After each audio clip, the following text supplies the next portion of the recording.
भूतदयानं कसं तुडून भरलंय. भूतदया, माणूस धर्म, भागवत धर्म तरी यापेक्षा काय वेगळा आहे? दादा, हा प्रेमळ जीव बघून आपण आपले ध्येय लवकर गाठू असं मला वाटू लागलं आहे. माणूस धर्म धर्म कशाला विचार करतायचा त्याचा?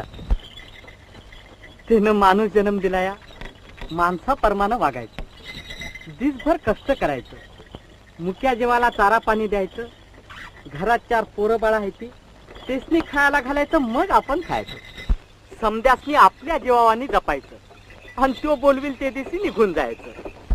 मेल्यावर काय धर्माचा विचार, जाळायचं का पुरायचं तो बी आपल्याला करायला नको, मागं राहिलेले करतात त्यो.